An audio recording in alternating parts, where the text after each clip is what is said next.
So you might ask, why did I do this to my beautiful cabbage plants?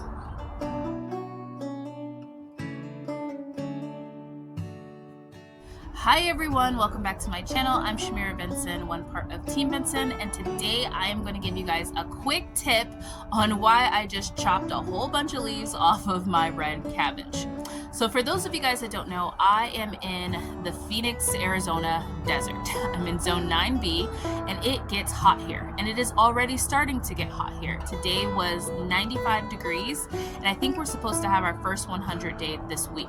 Now the evenings are still cool, so it's still like in the 50s and the 60s at night, so we don't have a long span of 300 degree, or like not 300 degrees, hummingbird just flew by me and distracted me, but 100-degree days or times, but it's still getting hot and I am trying to get my cabbage to head up. I'm really trying this year for my red cabbage. I planted it in a different space and I'm trying to give it the best chance of being able to create a head. So let me show you guys what I'm talking about. So this is one of the more shaded spots in my garden, which is where I planted my red cabbage. Now this is a bigger cabbage, unlike my tiara cabbage that you guys saw that I grew and already harvested. And this one takes more time for me to be able to grow. Because I grow them in the winter, I don't have a full sun garden. So in the winter, it's even worse with getting enough sun. Right now, it looks like this one definitely is gonna probably try to give me a head before it goes to seed and tries to bolt. And this one has a little one, and this one has a very tiny little one. So what I did to try and give the plant a little bit more energy to focus on just putting or giving me a head of cabbage is I trimmed it. So I trim plants in my garden for a couple reasons. One, my very first reason is for insect control.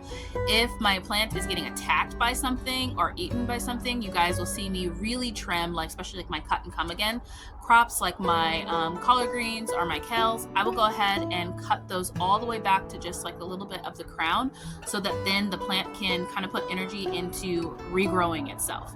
Another reason why I would trim is kind of like my broccoli back here, where it just was sprouting way too quickly. Like it was creating a lot of these offshoots, like they were going to seed way too fast, and it's because the plant was just huge and it was kind of over it because of these temperatures are being a little bit warmer. So in order to get the most out of this plant, I always trim it every year to where it looks all crazy, and then it slows down that process and gives me a little bit more time to be able to get more side shoots. And then the third reason is going to be because I'm trying to do something like head up cabbage.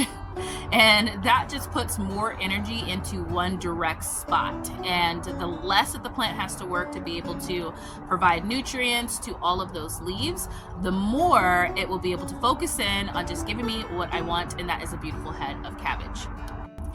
So I hope that this was a good tip for you guys, and for all of you guys that are growing gardens this year, I hope that you're growing an amazing garden. And for all of my desert people, don't feel like you can't grow things either, because you can. Even though we live in a desert and it's hot, it's only blazing hot for like 3 to 4 months out of the year. The rest of the year you can grow everything, and you can still grow things in those blazing hot times. So if you are trying to figure out how to grow over our summers or just in a hot climate, make sure you like, subscribe, and share for more tips, because I will be here all summer long in my small space garden. So until next time, grow yourselves a garden, because even a small space can provide you with tons of food. Bye guys.